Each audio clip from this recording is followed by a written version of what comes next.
성공예감 별책 프로! 지식과 지혜를 얻는 가장 경제적인 방법, 성공예감 별책 프로. 토요일 시간이 돌아왔습니다. 주식 투자도 마찬가지고 미리미리 준비하고 공부하고 그 다음에 실전에 뛰어들어야 하는데요. 그게 또 반대로 되신 분들이 간혹가다 보입니다. 그러면 그 실패의 대가가 너무나 크죠. 장사도 마찬가지입니다. 자영업도 사실은 미리 준비하고 대비하고 공부가 필요한데요. 왜 우리 가게에는 파리만 날릴까? 이런 생각을 해보신 분이라면 오늘 이 시간 꼭 집중해 주시길 바라겠습니다. 처음 하는 장사 공부의 저자, B2K 브랜딩 컴퍼니 권정훈 대표와 함께합니다. 안녕하세요. 반갑습니다. 오늘 읽어볼 책이 네. 처음 하는 장사 공부. 네. 근데 사실 이제 장사권 프로로도 유명하세요? 네, 맞습니다. 제가 유튜브를 운영을 하다 보니까 네. 그 닉네임으로 좀 활동을 했었습니다. 아니 바쁘실 텐데 책도 쓰시고 유튜브도 하시고 네네. 어떻게 하다 유튜브까지 또 시작을 하신 거예요? 저도 이제 한 5년 정도 장사를 했었는데 네.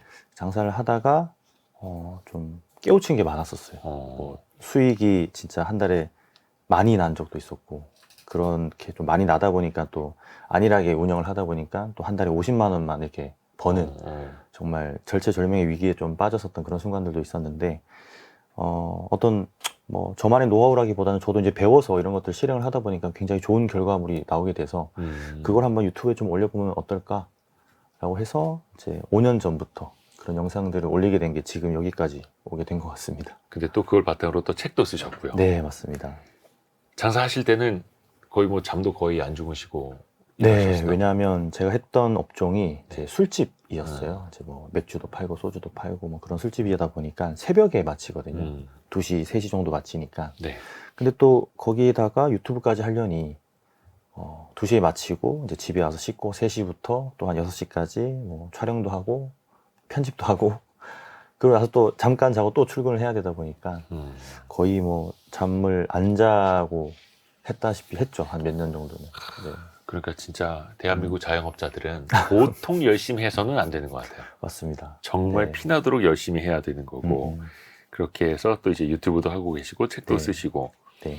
자영업자 분들도 그럼 많이 만나셨던 거예요? 그 사이에서? 제가 전체적으로 한번 파악을 해봤는데요. 예. 그 강의할 때 좀 얘기를 해드리고 싶어서 제가 5년 동안 한 5천 명 정도를 실제 직접 대면으로 만난 분들만 그 정도 되더라고요. 그러면 딱 그 많은 자영업자 분들을 이제 만나보면 네. 이분은 좀 되겠다. 이분은 좀 어렵겠다. 이게 좀 판단이 바로 서나요? 요즘에는 그게 훨씬 더 조금 쉬워졌는데 예. 예전에는 이제 온라인에서 검색해 볼 수 있는 어떤 그런 것들이 많지 않았던 시절에는 사실 그런 것들을 판단하기 쉽지 않았었어요. 근데 최근에는 온라인에서 좀 가게 어떤 사진이나 그리고 내부적인 어떤 얘기들을 그 사장님한테 직접 들을 수 있다 보니까 네. 요즘에는 좀 이렇게 한 10분, 20분 정도 대화 나눠보면 좀 쉽지 않겠다라는 그런 것들 판단이 나오긴 합니다. 네. 그분들에게 네. 사실은 좀 이제 조언을 드려야 됩니다. 그렇죠. 그렇죠. 뭐 누구나 뭐 이렇게 태어나서 처음부터 장사의 신이 되겠습니까? 맞습니다. 또 사실 이제 네. 실패도 많이 하시는데 그 실패를 또 그 확률을 낮추기 위해서 또 우리가 미리 공부해 보는 거죠. 그래서 네. 책 이름도 처음 하는 네. 처음 하는 장사 공부입니다. 키워드를 통해서 하나씩 이야기를 더 구체적으로 들어가 볼게요. 첫 번째, 장사의 기본. 네. 수학도 영어도 기본이 중요한데 네. 장사의 기본. 그러니까 사실 어떻게 하면 성공할 수 있을까를 고민하기 전에 어떻게 하면 실패하지 않을 수 있을까? 맞습니다. 이것부터 생각하는 게 또 중요하지 않을까요? 네. 왜 그런가 하면 사실 장사라고 하면 보통 우리는 외식 쪽을 생각하거든요. 네, 외식 대부분. 쪽이라고 하면 뭐 식당이나 카페나 F&B 쪽으로 이제 다들 생각을 하시는데 이 비즈니스 자체가 왜 다들 준비 없이 이렇게 뛰어드는지 가장 궁극적인 어떤 이유가 있습니다. 어떤 건가 하면 식당은 오픈 비즈니스라고 저는 오픈 보통 비즈니스요? 지칭을 하는데 예. 그게 이제 우리가 늘상 이용을 하는 어떤 공간이라는 거죠. 카페도 그렇고 식당도 그렇고 그러니까 내가 식당이랑 카페를 하지 않더라도 손님 입장에서 항상 늘상 이용을 하는 거다 보니까 이게 너무 친숙한 거예요. 그래서 조금 쉬워 보이는 경향이 있어요. 뭐 밥집 나도 하지 이런 네, 거. 딱 보면 저렇게 하면 장사 안 될 것 같은데 라고 하면서 보통 이제 뭐 그런 걸 이제 속된 말로 약간 방구석 백종원이라는 어떤 그런 키워드를 쓰는 내가 하면 더 잘하겠다. 그렇죠. 네. 그러다 보니까 저거 나도 한번 해볼까? 내가 하면 더 괜찮을 것 같은데 음. 라는 그런 어떤 진입장벽이 좀 많이 낮춰진 상태에서 시작을 하다 보니까 준비에 조금 더 소홀해지지 않나 그런 생각들을 좀 많이 합니다. 저는. 나도 저거 맛있게 잘 만드는데 네, 이런 식으로. 이거 우리 집 엄마가 더 하면 더 좀 맛있을 것 같은데 약간 이런 느낌이 되는 거죠.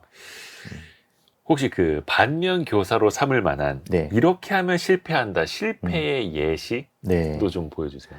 실패 예시가 보통은 이런 겁니다. 창업비의 거의 한 60%, 70% 이상을 대출 받으시거나 그리고 퇴직금이 딱 나오는 그 순간에 네.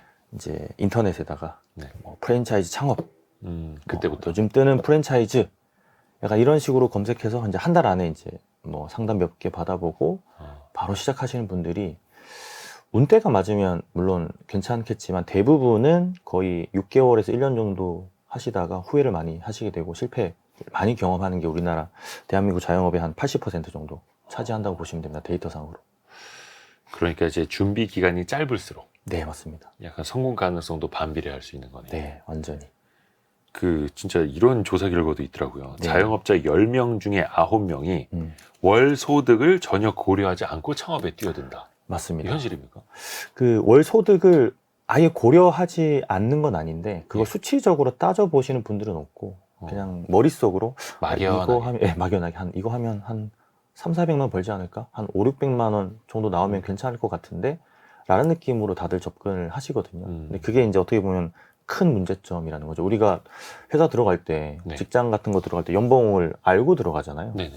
근데 장사는 그게 없잖아요. 아하. 내가 그걸 스스로 측정을 해봐야 되는데 네. 예상치이긴 하지만 그런 것들 전혀 하지 않고 뭐 프랜차이즈 창업이라면 프랜차이즈 본사 말을 믿고 그냥 하시는 분들도 많고 아니면은 이 아이템이 좋아 보이니까 그냥 무작정 뛰어들다 보니까 내가 한 달에 벌어가는 수익금에 대해서는 전혀 계산을 안 하시는 분들이 많아요. 사실 그 프랜차이즈 같은 경우에는 창업하기 전에 가맹 본부에서 어느 정도 예상 매출을 얘기해 주죠. 이제 해주는 게 그 가맹법에 그 명시가 되어 있는데 그건 이제 가맹점이 100개 이상인 경우에는 그런 예상 매출 산정서 같은 것들을 좀 제공하게 돼 있어요. 그런데 사실 뭐 가맹점이 그 100개 이하인 경우에는 그런 것들 잘 얘기를 안 해주는 경우도 있고 구도상으로만 보통 얘기를 해주고 그냥 우리 지점이 여기 있으면 뭐 근처에 가까운 지점에 어느 정도 뭐 매출 나온다. 뭐 이 정도로 좀 얘기는 유사한 규모나 지역이나 혹은 평균치나 맞습니다. 물론 내가 그 평균 이상일 수도 있고 이하일 수도 있는 맞습니다. 거고. 네. 근데 이게 프랜차이즈가 아니고 직접 내가 내 가게를 여는 경우에는 예상 매출을 뽑아보기가 더 쉽지 않을 것 같은데요. 쉽지 않기 때문에 다들 안 하시는 것보다는 예. 귀찮아하세요. 그러니까 예상 매출액이라는 게 무언가 뭐 엄청나게 정확한 데이터가 나오는 건 아니지만 네. 요즘에는 인터넷으로 뭐 오픈업이라는 사이트도 있고 아니면은 상권 조사하는 프로그램들도 있고 내가 그리고 발품을 팔아서 나와 동종업계의 비슷한 평수에 어떤 비슷한 메뉴를 가지고 있는 브랜드, 그러니까 매장들을 좀 다니면서 평균치는 우리가 예측을 해볼 수 있거든요. 네네. 뭐 객단가라든지 그다음에 영수증 빌지에 나오는 뭐 몇 테이블 받았다라든지 그리고 오픈업이라는 사이트를 이제 들어가 보시면 이렇게 빅데이터 상으로 얼마나 매출이 나오는지 대략적으로 유추할 수 있는 금액이 나오는데 그런 것들을 해서 손익 계산을 해봐야 되는 거죠. 네. 그러니까 과거보다는 그래도 주변에서 쉽게 구할 수 있는 데이터가 있으니까 맞습니다. 마음만 먹으면 예상 네. 매출도 내가 계산해 볼 수 있는 거네요. 해볼 수 있죠. 충분히. 근데 그 이제 귀찮아서 안 한다라는 거 이게 본인의 밥벌이인데 그렇죠. 기차 타는 말이 나오면 안 되죠. 안 됩니다. 또 그 백종원 대표가 얼마 전에 그런 얘기도 했더라고요. 네네. 프랜차이즈 못 이길 거면 장사하지 마세요. 이거는 어떤 의미입니까? 사실 국내 프랜차이즈 엄청 많잖아요.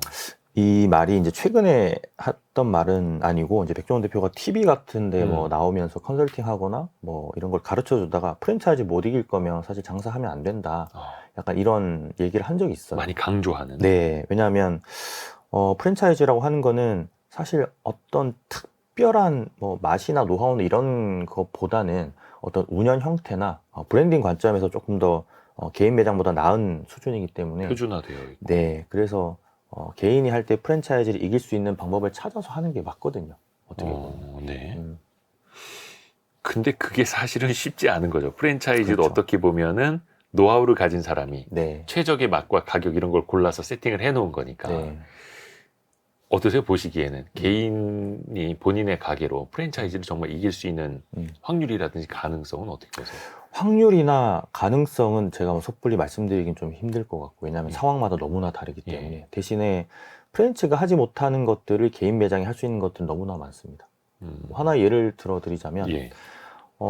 본사에서는 사실 신메뉴 같은 걸 낼 때 네. 어느 정도 그 기간이 조금 정해져 있어요. 그리고 아예 내지 않는 것들도 있고, 따라야만 하죠. 그걸. 예, 1년에 한 번 정도 내는 것들도 있고, 그 다음에 가격 조정도 힘듭니다.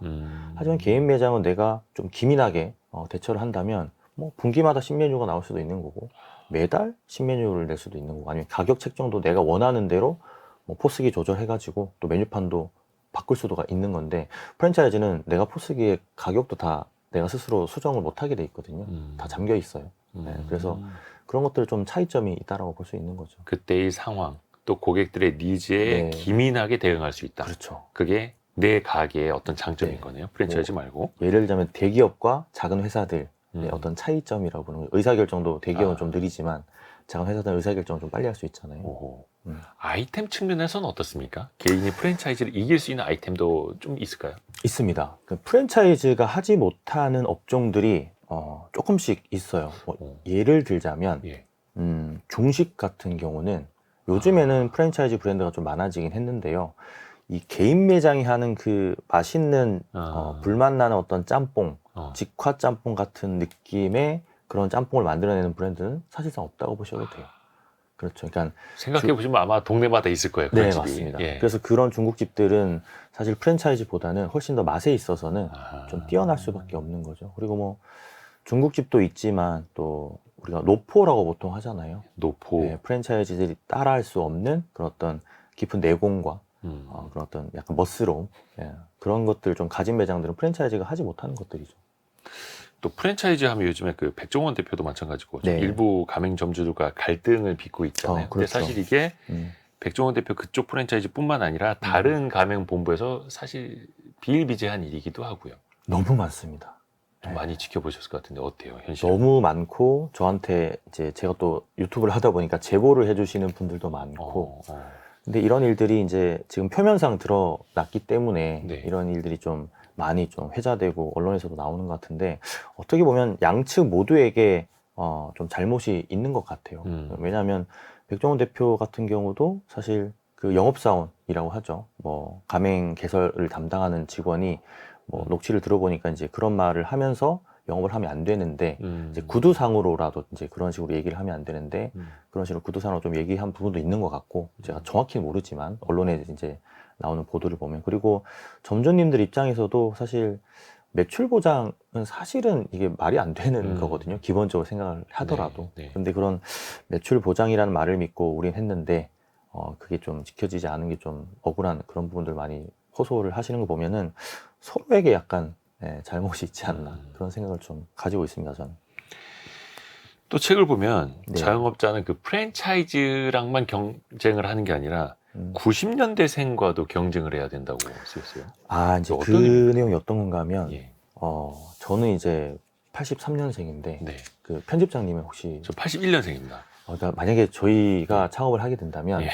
이 90년대생이나 예. 아니면 2000년대생들, 그러니까 젠지라고 하죠. 예. 젠지 세대들이 창업을 비슷한 시기에 한다면, 그들한테 우리가 질 수 있는 가능성이 굉장히 높습니다.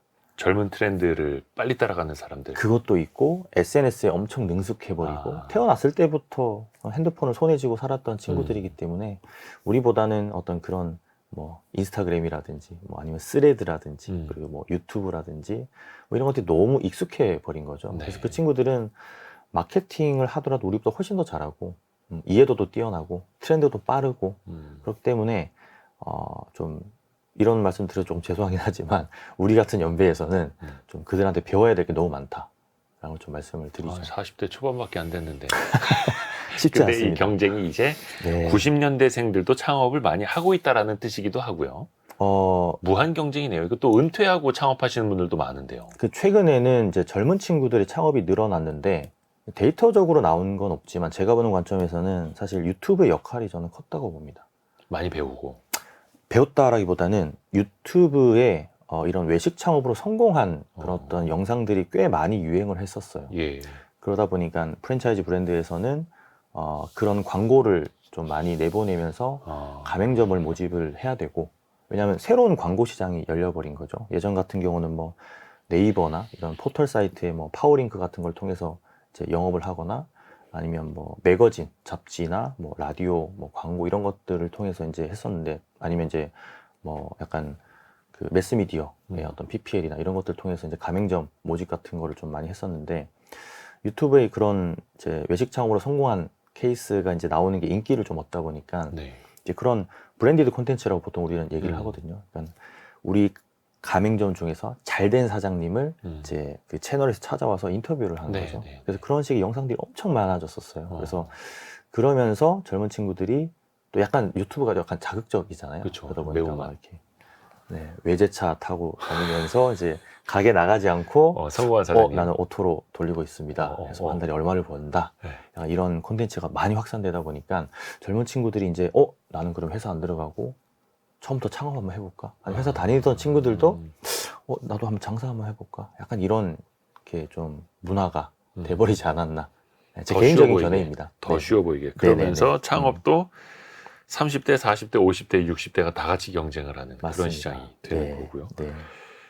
또 하나가 이제 팬덤 경영?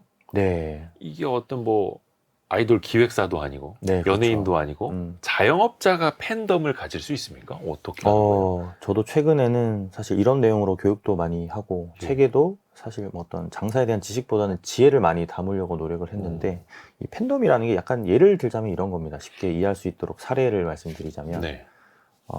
매장을 창업하기 전부터 인스타그램 계정을 하나 먼저 파요. 그리고 사실 그 식당이라는 게 그 손님이죠. 그 타겟 손님이 만약에 내가 성신여대 근처에 매장을 차렸다면 네. 우리의 타겟은 성신여대 근처에 살고 있는 사람이나 그쪽에 직장을 가지고 있는 사람이나 거기 왔다 갔다 하는 그 사람들이 우리의 타겟이잖아요. 보통 그렇게 생각하죠. 그래서 그 사람들 기준으로 팔로우도 막 하고 그분들한테 내가 여기서 장사를 하려고 준비를 하고 있다는 걸 계속 알립니다. 그리고 메뉴도 물어보고요. 뭐 투표 기능 같은 걸 해서 물어보기도 하고, 우리 유니폼 디자인이 이렇게 2개가 나왔는데 어떤 게 좋으세요? 좀 골라주세요. 그래서 뭐 빨간색, 뭐 파란색 이렇게 해서 투표를 하기도 하고, 그러면서 천천히 이제 뭐 좀 쌓아 나가는 거죠. 빌드업을 하는 거죠. 그렇게 해서 실제로 이제 그렇게 해서 이제 오픈한 사례들이 있는데, 그렇게 해서 오픈을 하게 되면 보통은 이렇게 장사를 이렇게 처음에 탁 시작을 하면 네. 동네에 계시는 이제 뭐 업종마다 좀 다르겠지만 유지라고 하죠. 그런 분들이 좀 오셔가지고 뭐 인테리어 돈 많이 들었겠네. 네네네. 뭐 한번 내가 맛보러 왔다. 약간 이런 느낌인데. 발 넓으신 분들. 그렇죠. 근데 이제 이렇게 해서 창업을 하게 되면 실제 막 꽃다발을 들고 오시는 분들도 계시고요. 음료수 한 박스 사가지고 와 내가 그래요? 투표한 그런 유니폼으로 진짜 입고 계시네요. 이런 경우가 왕왕 있습니다. 신기하네요. 네, 근데 이게 이제 거의 상위 1%의 젠지 어. 세대들만 하고 있는 아주 사전 마케팅이 되는 거죠. 어떻게 보면. 이게 어떻게 보면 아이돌 그룹 같은 경우에도 네. 대형 연예 기획사에서 데뷔하기 전부터 SNS 만들어서 그 맞습니다. 친구들이 연습하고 활동하고 오디션 보는 것까지 계속해서 SNS에 올리잖아요. 네네네. 그러면서 사전에 팬층을 만들어간 거랑 그렇죠. 똑같은 거네요. 똑같은 겁니다. 네, 똑같은 건데 이걸 외식에 어떻게 적용을 하느냐가 관건인데 쉽진 않죠. 쉽진 않고. 예. 그리고 인스타그램을 그러면 인스타그램에 아무도 없는데 거기에 사는 사람을 어떻게 팔로우해요? 그건 모르잖아요. 라고 하시거든요. 그 동네 사람 어떻게 찾아요? 그렇죠. 인스타그램에 보통은 인스타그램에서 어떤 식으로 찾냐면 해당 지역에서 장사를 하고 계시는 분들은 보통 해당 지역의 지역명을 다 쓰고 계세요. 인스타그램 이름으로. 무슨 동 네. 이런 식으로. 그러면 제가 식당을 차릴 때 거기 있는 뭐 미용실, 헬스장, 뭐 어떤 선물 가게 굉장히 많습니다. 그분들 기준으로 일단 먼저 팔로우를 하고 그분들한테 팔로우가 돼 있으신 손님분들이 있어요. 그분들한테 네트워크 효과로. 조금씩 이제 좋아요도 누르고 댓글도 달고 하면서 이제 좀 안내를 해주는 거죠. 내가 여기서 이제 장사를 준비하고 있고 그런 형태로. 계속 연결. 맞습니다. 사실 그게 SNS의 순 기능이잖아요. 맞죠. 소셜 네트워크 서비스니까. 네네네네. 그 네트워크 효과를 가져라. 근데 그것도 가게를 열기 전부터. 네. 오픈 전부터 하는 게 핵심이네요. 맞습니다. 오픈 이후엔 또 홍보하려고 하는 건 누구나 또 사실은 그렇죠. 하는 거고 음. 그 차별점이 좀 있어요. 야. 네. 또 1% 장사 고수들의 루틴 중에 333 법칙을 말씀해 주셨어요. 장사 고수들의 루틴이라기보다는 제 루틴이었는데요. 예. 네, 그러니까 예전에 제가 본인이 1%라는 거죠? 농담입니다. 네, 이 법칙을 아마 하시게 되면 1%가 될 수 있을 것 같은데, 저도 예전에 이제 엄청 힘들었던 시절이 있다 보니까 책을 통해서 뭔가 어떤 지식도 많이 얻고 인사이트를 받으면서 좀 성장을 하다 보니까 이 책을, 3권의 책을 3번씩 30일간 읽는 거예요. 예를 들면 내가 궁금한 종목이 있거나 내가 궁금한 부분이 있으면 한 권만 딱 읽는 게 아니고 이론서 한 권, 실전서 한 권, 그리고 내가 진짜 이 책을 안 읽으면 너무 궁금하다라는 비슷한 어떤 그런 느낌의 책 한 권. 그러니까 똑같은 얘기들을 하는 부분을 3번을 더 읽는 거죠. 완독을 3번 하는 게 아니고 내가 이제 밑줄 그은 내용이나 이 책에서 이런 얘기 했는데 저 책에서도 이런 얘기를 하네? 하는 것들을 3번 읽고 그걸 30일 동안 계속 생각을 하는 겁니다. 그게 장사나 자영업 관련된 책으로요? 그렇죠. 예를 들면 장사도 너무 종목이 많잖아요. 예. 뭐 식당을 하더라도 누구는 중국집을 할 수도 있는 거고 누구는 돈가스도 할 수 있는 거고 네. 누구는 또 카페를 할 수도 있는 건데 장사라는 책이 제 책도 그렇지만 분야가 너무 크다 보니까 예. 내가 할 분야에 대한 어떤 전문 지식이 들어있는 책도 필요하고요. 그 다음에 활용할 수 있는 이론서도 필요하고요. 예, 이걸 좀 섞어놓은 전체적으로 얘기할 수 있는 책도 필요하거든요. 그런 것들을 말씀을 드리는 거죠. 야, 근데 책도 그냥 한 번 읽고 마는 게 아니라 네, 30일간 네, 3권을 3번씩 읽어라. 네. 밑줄 그어가면서 그만큼 이제 몸의 색이라는 말로도 이 이야기가 되네요. 맞습니다. 어허. 음. 그러니까 진짜 잘 하시는 분들은 흡수를 잘하고 그걸 또 맞습니다. 반영을 잘 해야 되는데 실행이 가장 관건인데 예. 그게 가장 사실 힘든 부분입니다. 그냥 읽고만 끝나서는 안 된다는 거죠. 네.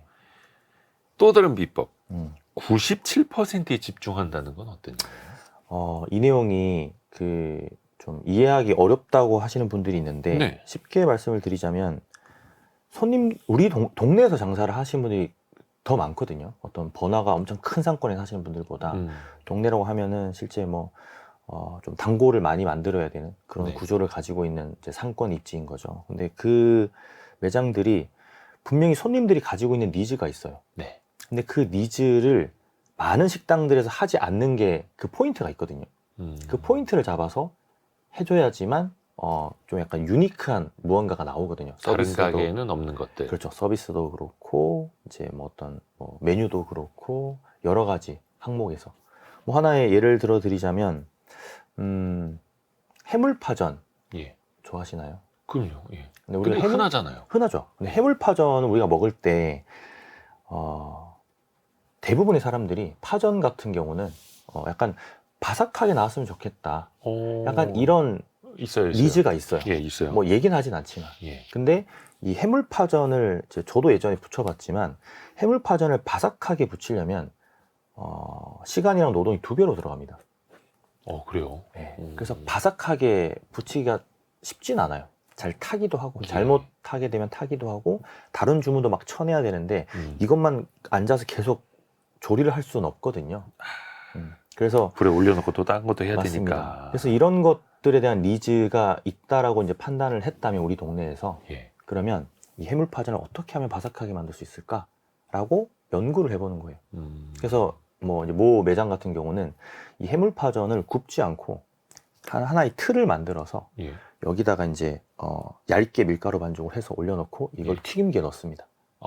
거기 이제 해물도 들어있고 파전도 들어있고 그리고 튀김기에 넣고 위에다가 반죽을 뿌리면 약간 꽃처럼 나타나기도 하고 굉장히 바삭한 해물 파전 튀김이 나오거든요. 배고파라. 예. 네. 근데 이게 손님상에 나갔을 때 엄청 바삭바삭해요. 안 바삭할 수가 없겠죠. 튀긴 거니까. 거의 그냥 튀김이니까. 네. 그래서 그 해물파전이 18,000원을 받고 있는데 예. 주변에 다른 술집에서 15,000원짜리 해물파전을 팔아도 이 매장을 이길 수가 없는 거죠. 왜냐하면 97%의 손님들이 원하지만 우리 동네의 97%의 가게들은 하지 않는 게 이 바삭한 해물파전이기 때문에 이런 사례들은 너무나 많습니다. 이건 하나의 예이고 하나의 예일 뿐입니다. 어떻게 보면 사람들의 수요 니즈를 간파를 하고 네, 남들이 하지 않는 그 포인트를 만들어내는 거. 맞습니다. 예전에 제 사례를 말씀드리자면 예. 이거는 저희 직원이 너무 잘했던 케이스인데 겨울에는 예. 손님들한테 따뜻한 물을 냈고요. 네. 그리고 여름에는 시원한 예. 수건, 그러니까 물수건이죠. 아, 그거를 멘트도 정확히 똑같이 했었어요. 그러니까 손님 많이 더우시죠? 이걸로 땀부터 닦으세요. 라는 정해진 멘트가 있었어요. 예. 이 친구는 사실 이렇게 팁이 나오는 그런 매장이 아니었는데 어르신들이 항상 막 10,000원씩 팁도 주고 했을 정도로, 그러니까 이런 서비스는 우리 동네에서는 저희만 했던 거죠. 그러니까 남들은 하지 않았던 서비스를 한 거고, 뭐 서비스든 메뉴든 여러 가지 사례들이 있겠죠. 그러니까 고급 매장에서 받는 그런 서비스를 네. 동네 가게에서 받는다면 맞습니다. 아무래도 인식이 달라지겠죠. 네. 비싼 식당 가면 이제 추울 때는 따뜻한 그렇죠. 수건, 물수건 주고 뭐 이렇게 네네네. 하지 않습니까? 네네네. 그것도 동네 식당들이 하지 않는 점. 맞습니다. 근데 니즈가 있는 걸 분명히 우리가 있는 거. 깨우쳐서. 그 재밌는 사례가 하나 있어서 한 개 또 말씀드리고 좀 싶은데, 네네네. 그 예전에 망원동에 이런 초밥집이 하나 있었는데 초밥? 네. 2층에 있는 초밥집이었어요. 예. 2층은 손님을 불러드리기가 되게 쉽지 않거든요. 그렇죠. 그 대신 월세가 한 절반 쌉니다, 1층보다. 절반에서 한 60% 정도 싼데, 그래서 이 사장님이 어떤 선택을 했냐면, 우리가 초밥 먹을 때 어렸을 때부터 또 이런 그 속에 있는 니즈가 있어요. 우리가 파전 먹을 때 바삭한 것도 있지만 네. 초밥은 밥을 조금 주고 회를 크게 줬으면 좋겠다 아, 라는 니즈가 숨은 니즈인 거죠. 있죠. 얘기는 하지 못하지만 예. 그렇게 나왔으면 좋겠다라는 니즈가 있는데, 네. 그래서 이분은 매장 이름 자체를 회 많이 밥 조금 주는 2층 왕초밥집이라는 네임이 진짜 있었던 사례이고, 오. 뭐 지금은 물론 브랜딩을 잘했네요. 브랜딩을 잘하신 거. 지금 다른 매장으로 이제 바뀌고 이제 프랜차이즈 매장 그 초밥집이 이야. 이제 들어섰는데, 개인 사정으로 그만두셨는데, 사실 이렇게 해서 많이 회자가 됐었어요. 뭐 인플루언서 분들도 찾아가시고, 뭐 방송에도 나오고, 뭐 책 같은 데도 이제 예시로 나오기도 하고. 그러니까 이런 숨은 니즈들을 우리가 어떻게 찾을 수 있을까? 그런 것도 좀 고민하는 것도 지혜를 통해서 알 수 있는 것들이죠. 2층에 있어서 불리한데 그거를 2층 초밥집이라고 브랜딩을 했고, 네. 회 많이, 밥 조금. 네. 그 간판이 아예 붙여놨습니다. 시장이 또 니즈도 딱 간파를 해서. 그걸 할 수 있는 게 이제 임대료가 또 저렴하다 보니까 회를 좀 더 크게 줄 수 있는 개념이 될 수 있는 거죠. 그렇죠. 초밥집 뭐 2층도 괜찮죠. 네네. 초밥도 2층이니까. 자, 그리고 또 중요한 키워드가 이어집니다. 네. 장사의 실천. 네. 역시 아는 것보다 실천을 하는 게 되게 중요하잖아요. 네. 근데 이 중에 네. 이런 사례도 나옵니다. 10,000원짜리 멜론을 30만 원에 파는 방법. 네. 요 봉이 김선달입니까? 이게 사실 조금 예. 약간 카피가 조금 센 카피이긴 해요. 10,000원짜리 멜론 30만 원에 파는 거면 사실 어떻게 보면 사기꾼이죠. 네, 근데 이제 이게 유튜브로 제가 만들다 보니까 조금 카피를 조금 세게 잡은 건 있는데 실제 있는 사례예요. 그러니까 일본의 샌비키아라는 가게가 있는데 네네. 여기서는 실제로 보통 멜론이 우리가 한 10,000원 정도 아니면 좀 저렴하게 사면 6,000원 정도에 이렇게 사 먹기도 하잖아요. 예. 근데 이 샌비키아는 10,000원짜리 멜론을 30만 원에 파는 게 아니고 실제 그냥 30만 원짜리 멜론이 있습니다. 잠시만요. 네. 무슨 뭐 어마어마한 빙수를 만들거나 네. 예쁘게 깎거나 예술품처럼 만든 게 아니라 그냥 그렇죠. 통째로 멜론을 30만 원에 맞습니다. 판다고요? 네네. 그걸 누가 사요? 누가 사요 하시는 분들이 제일 많은데요. 예. 없어서 못 팔 정도고. 예? 그리고 멜론만 그런 게 아니고 다른 고급 과일들을 굉장히 비싸게 판매를 아니 하고 있고. 어떻게 팔길래요? 그러니까 이런 보통 이런 거를 이제 다들 그거 그러면 약간 명품 브랜드들이 하고 있는 어떤 뭐 배불런 효과냐. 왜냐하면 비싸질수록 사람들이 더 예. 가지고 싶은 그런 것들이 있잖아요. 심리적인 효과들. 근데 그 그런 것도 과일을 아니죠. 가방처럼 메고 다니는 것도 그쵸. 아닌데. 그런 것도 아닌데 손님들한테 그 정도의 가치가 있는 멜론이라는 거를 다 알려줍니다. 어떻게 재배를 했고 어떤 맛이 나고, 그리고 이거를 판매하는 직원들까지 이 멜론이 실제 30만 원이라는 거를 직접 보여줘요. 그러니까 멜론을 키우는 곳까지 직원들을 데리고 가서 이 멜론이 이렇게 키워지는 거야. 그리고 이 정도의 가치가 있어. 그리고 이 정도의 맛을 우리가 제공하지 못하면 이 가격을 받지를 못해.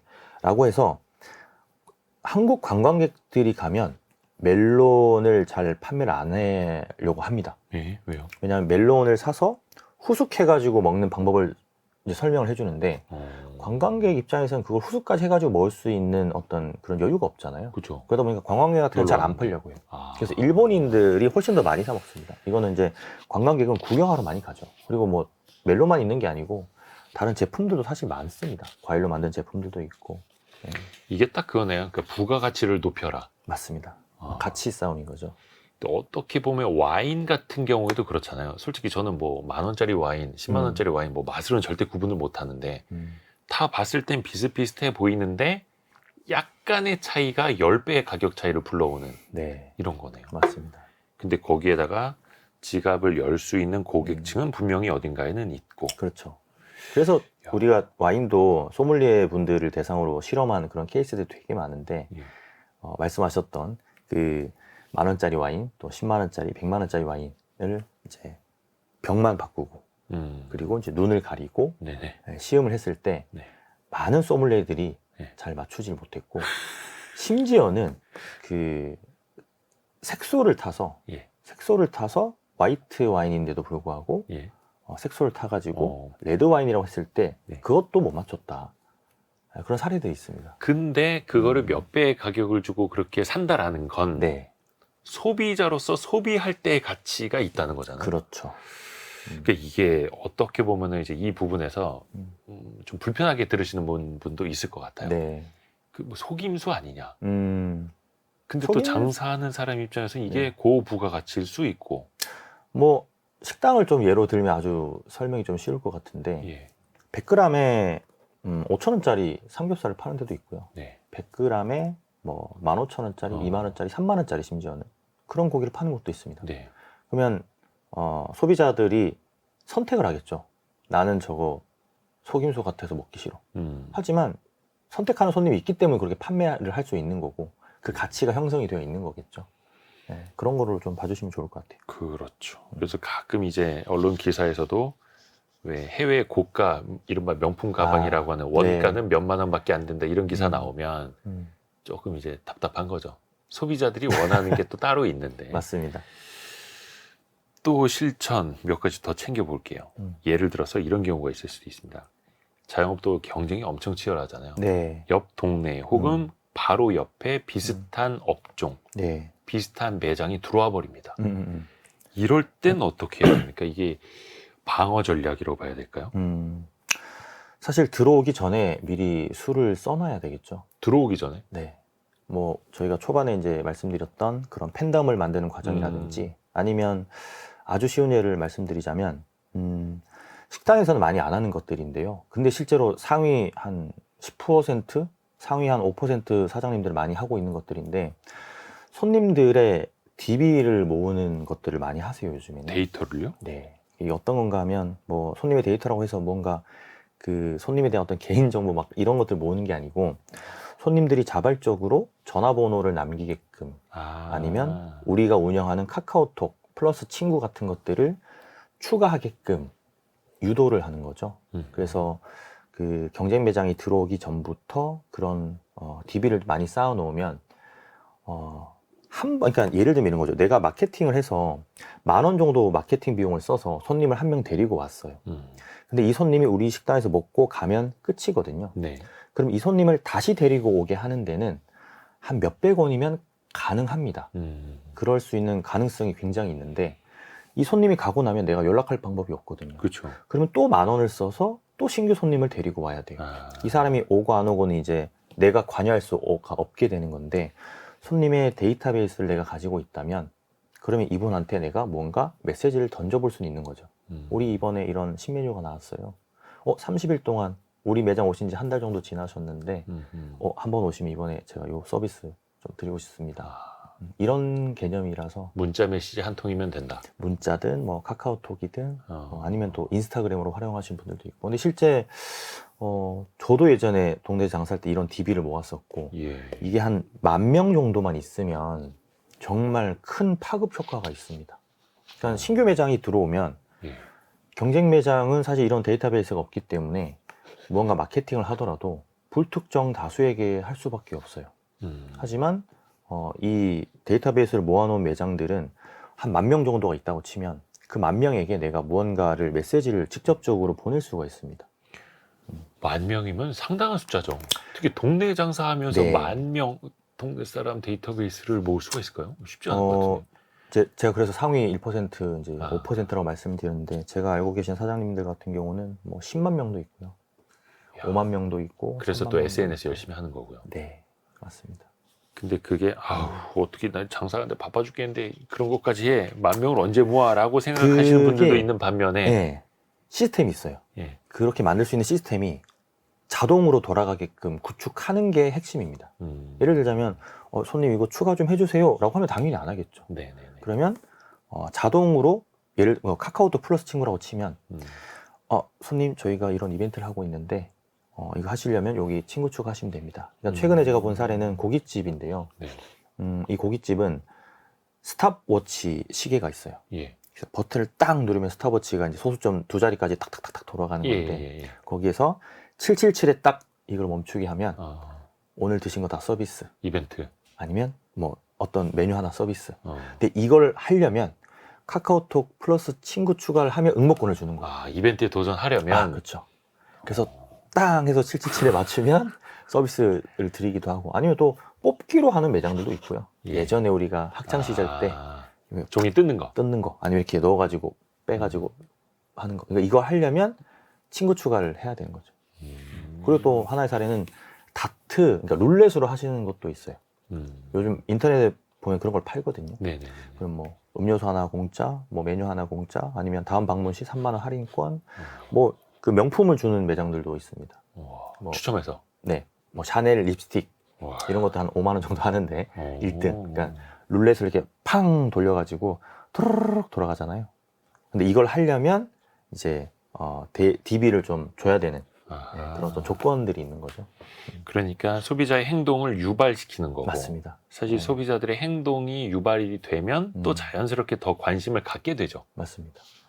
야, 이걸 장사 잘하시는 분들은 이렇게까지도 하네요. 제가 코칭했던 그 캠핑장이 하나 있었는데 예. 그 캠핑장에서는 스탑워치를 제가 도입을 하고 나서 이 스탑워치를 딱 해서 멈추면 소고기 같은 걸 줬어요. 당일날 바로 구워 먹을 수 있도록. 예. 글램핑장이었는데 예. 그래서 그것만으로 조금 끝내기 아쉬워서 이 영상을 인스타그램에 한번 올려보자 해서 인스타그램에 올렸더니 진짜 그 같이 온 아이들이 이걸 엄청 잘하는 거예요. 그래서 아이들이 777에 맞춘 그 영상들만 올렸더니 조회수가 막 60만 회, 70만 회 나오면서 또 팔로워도 늘고. 네, 팔로워도 예약이 엄청 많이 들어온 그런 케이스도 있습니다. 재미있는 캠핑장이다 이렇게 맞습니다. 하면서. 네. 야, 웃음을 선사하는 거죠. 기억에 남게 하는 어떤 효과도 있고. 이 방송 들으시면서 다 스톱워치 도입하시는 거 아닙니까? 하시는 분들. 상위 1%가 되시는 겁니다. 다트판 이런 거 네. 준비하시고. 근데 그 정도로 손님들과 교감도 하는 맞습니다. 거고 그렇게 해서 사실은 이제 개인 정보도 이게 돈 아닙니까? 그렇죠. 상대방의 동의도 받아야 되는 동의도 거고. 받아야 되고 마케팅 동의도 받아야 되고. 그렇죠. 네네네. 근데 그 귀중한 데이터베이스를 모을 수 있다. 그렇죠. 누구나 또 할 수 있다라는 거. 이것도 역시 실천이 중요한 겁니다.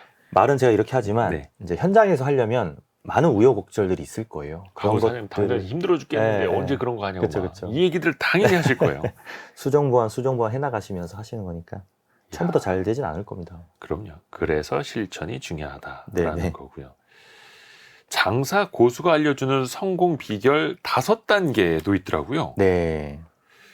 하나하나 한번 말씀을 좀 부탁드립니다. 5단계가 아마 제가 그 책에도 적었던 내용인 것 같고, 그러니까 단계라기보다는 저는 이제 5가지 어떤 포인트라고 얘기를 하고 싶은데, 우선은 첫 번째는 그 우리가 초반에 얘기했었던 그 수치를 내가 먼저 따지고 시작을 하느냐.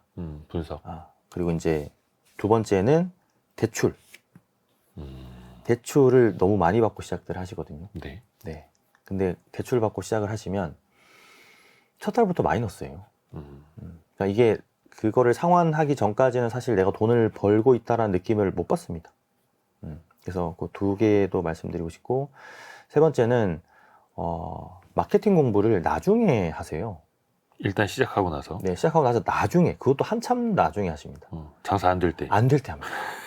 이게 처음부터 해야 돼요. 그래서 처음부터 제가 마케팅 하는 방법이 아까 초반에 말씀드렸던 그런 팬을 모으는 과정이라든지 이런 시스템을 구축하는 거, 고객들 DB를 만드는 작업이라든지, 그리고 이제 뭐 가장 중요한 인터넷에서 어떻게 했을 때 우리 매장이 위에 노출되고 그런 것들을 어떻게 세팅하는지 이런 것들을 처음부터 하셔야 되는데 이런 것들을 좀 처음부터 못 하시는 부분들이 있고 그 다음에 이제 벤치마킹을 네 번째는 벤치마킹을 많이 안 하세요. 벤치마킹을 이제 안 하는 게 저는 항상 이런 말씀을 드리는데 최근에 제가 다녀온 고깃집 네. 차례는 소고기를 파시는데 본인이 항상 동네에 있는 그런 어떤 저렴한 소고기집만 다니셨던 분이셨어요. 네. 그런 분이 소고기집을 차리니 음. 어떤 고급진 느낌의 소고기집이 아니라 정말 허름한 소고기집이 나와버린 거예요. 그럼 이분이 사전에 만약에 예를 들면 내가 창업 비용이 1억이었으면 저는 벤치마킹에 최소한 500만 원 정도 투자를 하라고 합니다. 어떻게 보면 누군가를 보고 배우는데. 그렇죠. 예. 근데 이제 그런 어떤 나의 경험치의 결과물이 내 창업을 하는 그 매장이 될 수 있거든요. 네. 그러면 내가 어느 정도 소고기집의 어떤 그레이드를 좀 맞춰 놓을 건지 좋은 데도 가보고 뭐 안 좋은 데도 가보고 또 뭐 아니면 같은 업종만 가는 게 아니라 다른 업종도 가면서 배우는 것도 있거든요. 뭐 돼지고기집을 다시 한번 더 가본다든지 양고기집을 가본다든지 그래서 양고기집을 갔더니 이런 퍼포먼스를 하네? 그럼 우리 매장에도 도입을 해봐야겠다. 이런 어떤 경험치의 결과물이 나오는데 항상 저렴한 곳, 약간 좀 허름한 곳만 다니시다가 이걸 창업을 하다 보니까 그 결과물 자체가 이분의 경험치로만 딱 나와버리는 거예요. 너무나 안타까웠죠. 그래서 이런 것들을 창업하고 나면 사실 이게 고칠 수가 없거든요. 쉽지 않아요. 이미 투자는 다 되어 있고. 네. 그리고 마지막 다섯 번째가 경쟁률, 경쟁률. 경쟁 강도라고 표현을 하기도 하고 그게 이제 우리가 쉽게 알아볼 수 있는 거예요. 그러니까 이 경쟁 강도 안에는 여러 가지가 내포되어 있는데 예를 들면 우리 동네에 고깃집을 검색하는 사람이 얼마나 많을까? 이런 것들 알아볼 수가 있거든요. 삼겹살을 검색하는 사람이 많을까? 아니면 뭐 다른 고기를 검색하는 사람이 많을까? 아니면 우리 동네에 김치찌개를 검색하는 사람이 많나? 그래서 이런 검색 수치가 나오는데 그 니즈를 내가 충족시켜 줄 수 있을까? 그리고 그 동네에 이미 그렇게 판매를 하고 있는 곳이 있을까? 이것도 생각을 해보셔야 되고 내가 들어가는 상권 안에 있는 동종 업종의 매장들이 어떤 서비스를 하고 있는지 명확히 꿰고 있어야 됩니다. 이게 다섯 번째로 말씀드리는 거예요. 그러니까 그게 이제 경쟁 강도인 거죠. 분석, 네. 대출, 네. 마케팅 공부, 벤치마킹, 그렇죠. 경쟁 강도까지 네. 반드시 체크를 해야 될 것 같아요. 반드시. 이어지는 키워드는 장사 마인드입니다. 장사 마인드. 장사 마인드. 근데 진짜 요렇게 배워서 아시는 분들도 있는 반면에 누가 네. 가르쳐주지 않았는데도 잘하시는 분들이 있어요. 맞습니다. 창의적으로 막 하고. 네. 그리고 또 장사 고수들, 뭐 김승호 회장, 백종원 대표 이런 분들의 네. 공통점이 말을 잘한다는 것도 있습니다만 그것도 인정. 마인드가 다르더라고요. 맞죠, 맞죠. 이 부분에 대해서도 좀 조언을 해주세요. 이거는 이제 제 사례이기도 한데요. 어. 제가 그때 장사를 하다가 한 번은 그 어깨를 좀 다쳤어요. 네. 그러니까 그 웍이라고 하죠. 웍을 이제 조리를 하다 보니까 네. 이게 너무 많이 쓴 거예요. 그래서 어깨가. 손목도 안 좋고 예. 어깨도 안 좋고 해서 어깨는 수술까지 받을 정도로 이제 한 2주 정도, 3주 정도 입원하면서 수술을 받았는데 그때 퇴원하고 나서 그 장사가 너무 하기가 싫었어요. 네. 그래서 좀 안일하게 하다 보니까 네.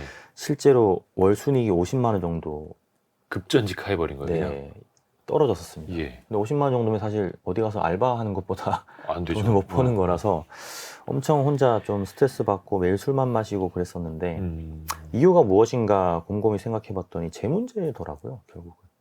그죠. 사장님이 하기 싫어하는데. 네. 그래서 어떤 문제가 있는지 한 번씩 꼼꼼히 체크를 해봤더니 제가 청소도 잘 안 했고요.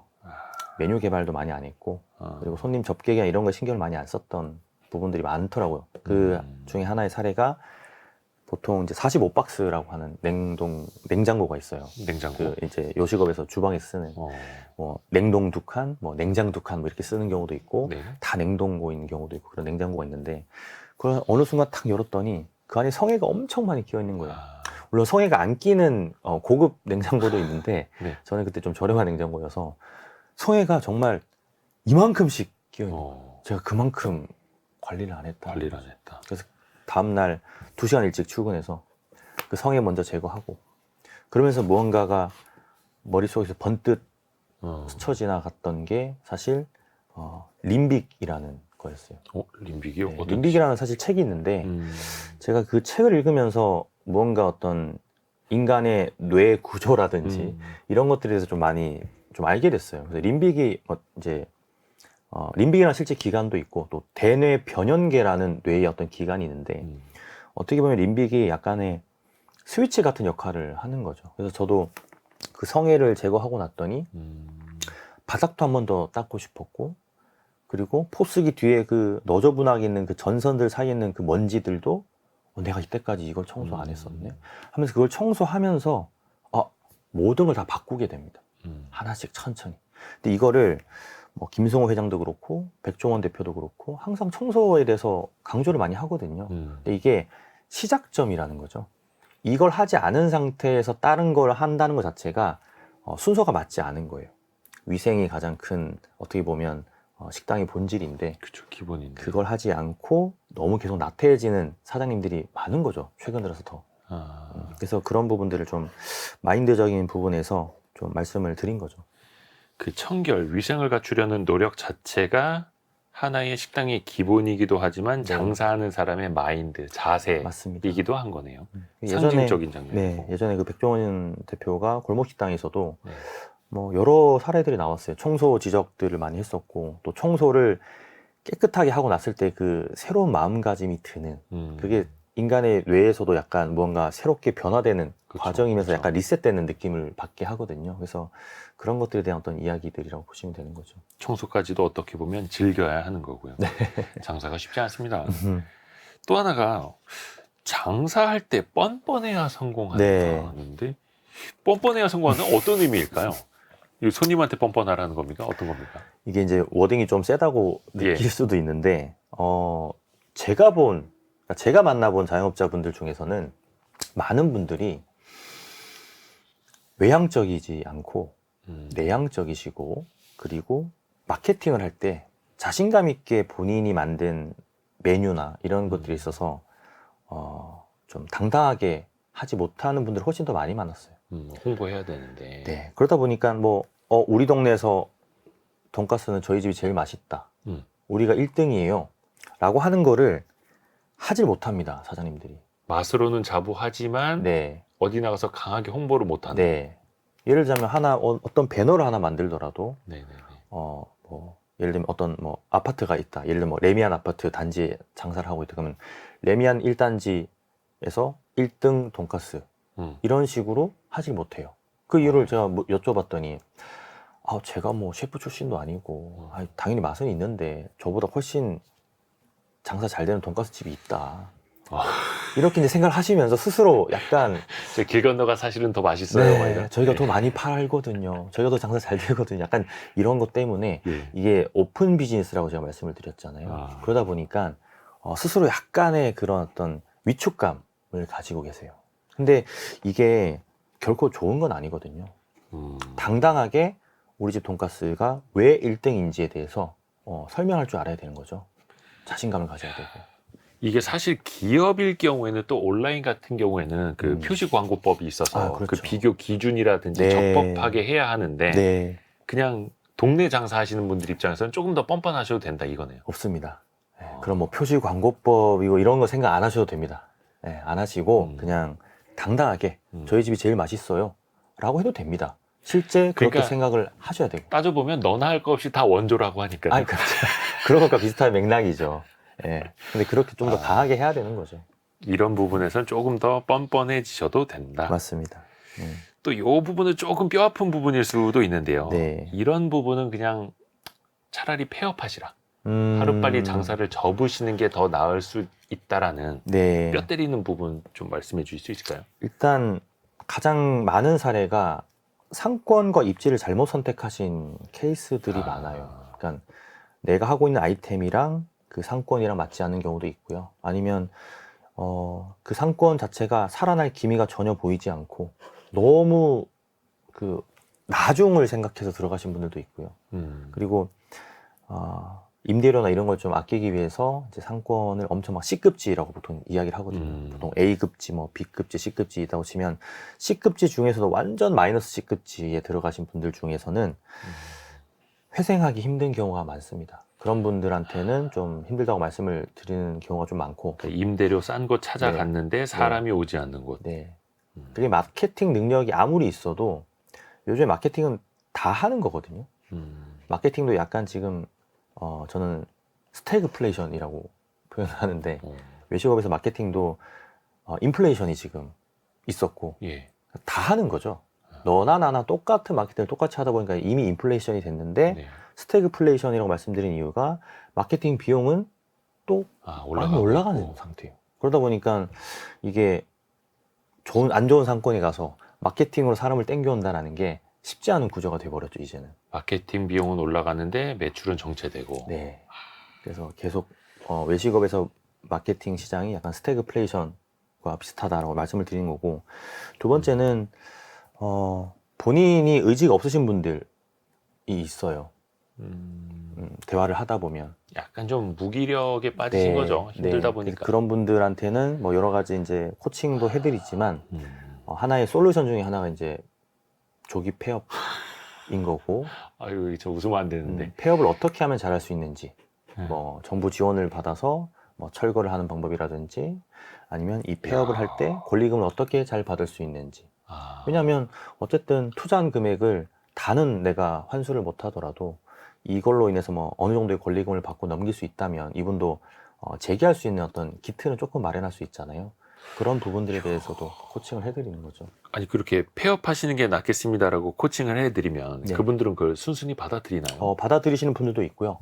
역정을 내시는 분들도 간혹 있죠. 그럴 것 같은데. 하지만 그렇다고 제가 희망 고문을 계속 하는 것도 아니기 때문에 그거는 정말 맛도 없고 손님도 없고 의지도 없는데 네, 잘 하실 수 있습니다. 이런 게 사실은 더 잘못된 거네요. 그렇죠. 예전에 제가 그 유튜브 초창기 시절에는 무료로 이렇게 전국을 다니면서 사장님들한테 뭐 음료수 하나, 뭐 사과즙 한 박스 이런 걸로 비용을 대신해서 뭐 고맙다고 이제 주시는 건데 비용을 받지 않고 이렇게 많이 찾아갔었어요. 근데 그렇게 한 몇 개월 하다가 그만둔 이유가 사실 그렇게 가서 좋은 말씀 드리고 알려드리려고 해도 잘 안 들으세요. 아유, 심지어 백종원 대표도 그렇게 네. 싫은 소리 듣는데요. 네, 맞아요. 저도 당연히 신청을 받아서 간 건데도 불구하고. 신청 받아서 간 건데도. 그렇죠, 당연하죠. 제가 아무 집이나 들어서 그렇게 막 뭐 박보석, 백종원 약간 그런 느낌을 할 수는 없으니까. 야, 그래도 그 사람들은 어떤 좀 의지가 있어서 그쵸? 다시 한번 잘해보고 싶다라고 네. 해서 권정훈 대표를 모셨는데도 네, 싫은 소리 하니까 맞습니다. 이렇게 안 유튜브에 되는 거예요? 제가 도와드리고 싶다 해서 신청하셔서 직접 갔는데,